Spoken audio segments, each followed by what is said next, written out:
Welcome back, Etsy sellers. Today we are going to dive into the passive world of creating digital products for Etsy. So if you like making money while you sleep, an item that you set and forget, you're going to want to stick around to the end of this video because I'm going to deep dive into 3 digital products that are currently trending right now on Etsy. And at the end of the video, I'm actually going to teach you exactly how to set up a digital product listing from A to Z on Etsy. You guys ready? Let's dive in.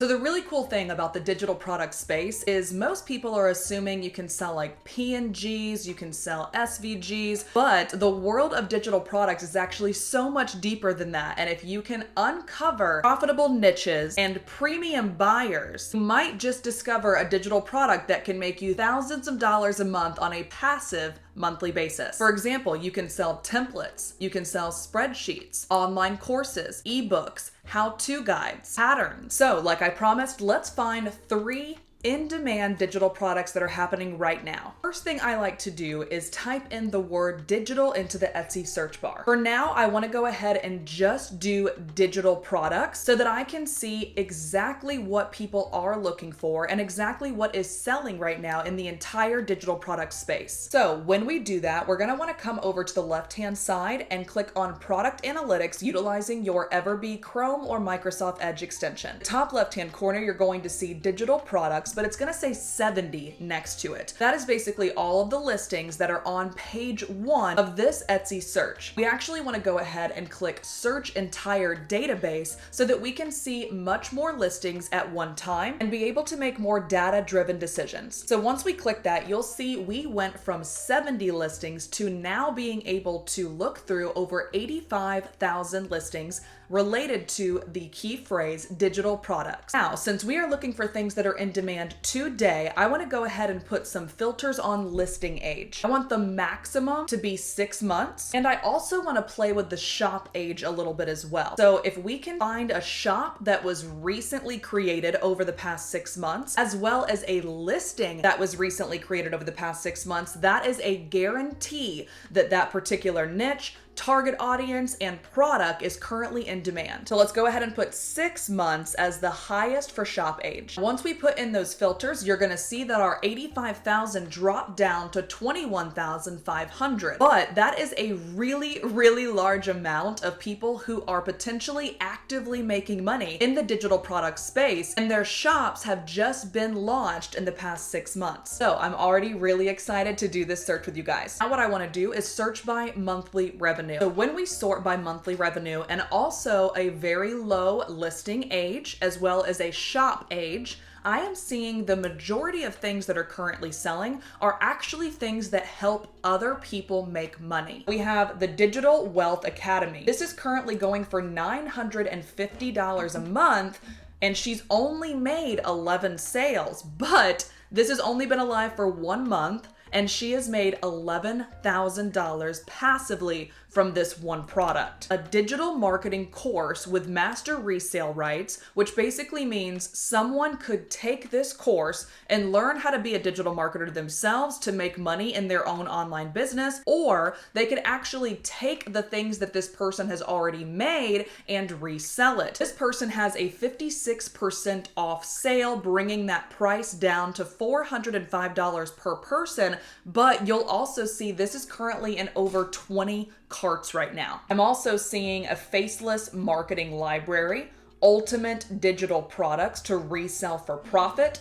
simply passive digital marketing course, the ultimate faceless digital marketing bundle, etc. You'll see the literal top 10 options in digital products right now are actually built to help someone else excel in their own business. Another thing that I am seeing doing really well in the digital product space is crochet patterns. So if you have the ability to create patterns for other people to either create crochet items to sell in their business or create crochet items to make for themselves or their friends and family, this might be something that you can add to your shop. Let's dive a little bit deeper into this item itself. So cute. It's called the Sad Hamster Crochet Pattern. She's made over 241 sales passively. After she made this pattern, did the work to put the listing up, did the research to utilize the right key terms, 1 month ago, she has made over $1,500 completely passively from this particular item. Last but not least, the third thing that I am seeing that is doing super well in the digital product space right now on Etsy is going to be Canva editable templates. This person has a bundle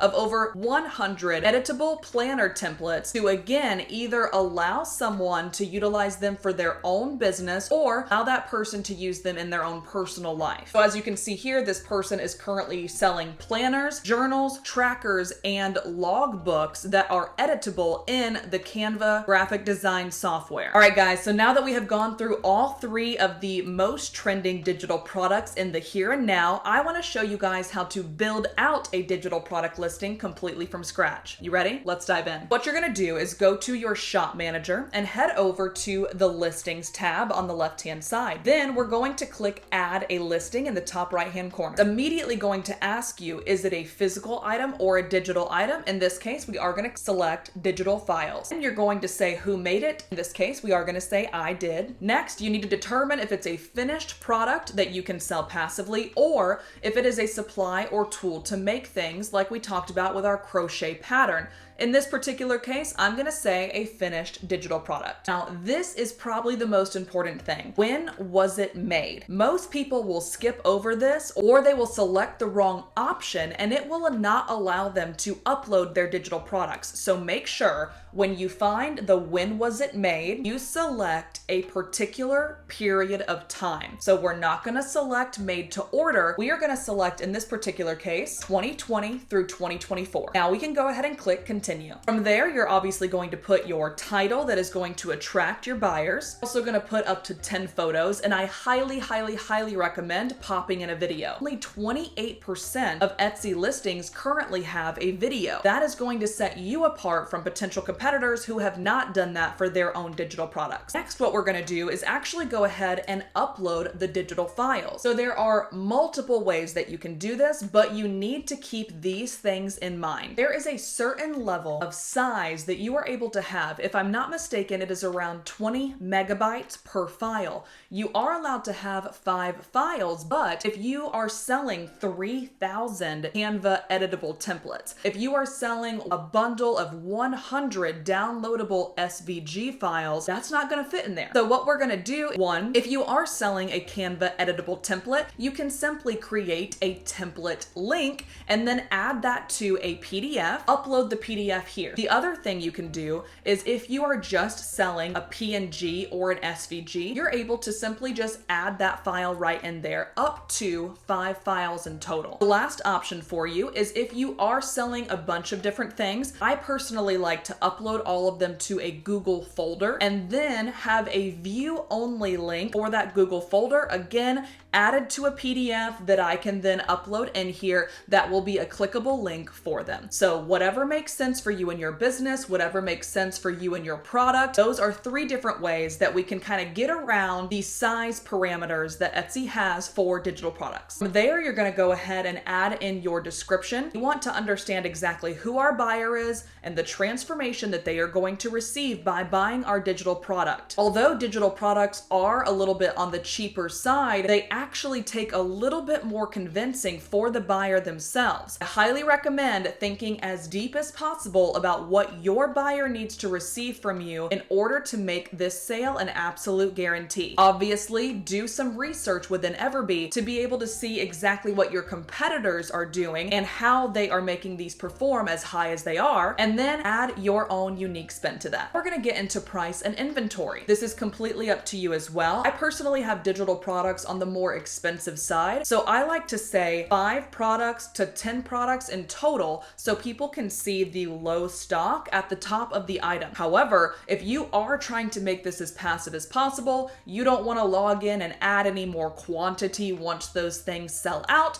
you can easily put in $999 in the quantity. For price, again, make sure you are looking at your competitors, you are staying competitive in your niche, in your industry, in your market. Also keep in mind, we can put a really high discount on this at any time. So let's say we want to sell this for $15, but we put a 50% discount on it to bring it down to a number that's a little more competitive in your space. That is totally fine. That is a very standard e-commerce practice. Now, what's really important is the category. I really want you to hear this. The category is one of the most important things that you can do for your digital product. It is literally going to make or break whether your people find your items or not in the right locations. So when we are looking at our competitors, what you can do at the very top is see exactly what their category is. As you can see, this particular one is homepage, art and collectibles, drawing and illustration, and then digital. So that is what they've been able to sub-niche down as in their category. Then we go to the 100 Canva editable planner templates example, and we're seeing paper and party supplies, paper, stationery, design and templates, and planner templates. So you see how they have gotten so granular, and that's why this is doing so well, because they are speaking to a person who is actively looking up planner templates, design and templates, multiple different types of categories until they got down to their original subcategory. And of course, we're going to put our tags and materials. As always, you're going to have up to 13 tags in total. Last but not least, you can determine how you want this to be renewed. You can also determine if you want to place it in a certain shop section, and make sure that your return and exchange policies are filled out for your business. So guys, I hope you enjoyed this video. That was an exact overview of 3 in-demand digital products that are happening right now on Etsy, as well as exactly how to create an Etsy digital listing from scratch. If you enjoyed this video, I highly recommend that you like and subscribe to the channel, where we actually go live every single Thursday with new Etsy and e-commerce tips built just for you. And we also post a video just like this every Tuesday. If you have any questions about adding digital products to your current shop, or if you're already a digital product seller and would like us to deep dive a little bit more into your exact niche, go ahead and pop your niche or your questions in the comments, and I will respond to each and every one of you as quickly as I can. And until next time, guys, we'll see you in the next video.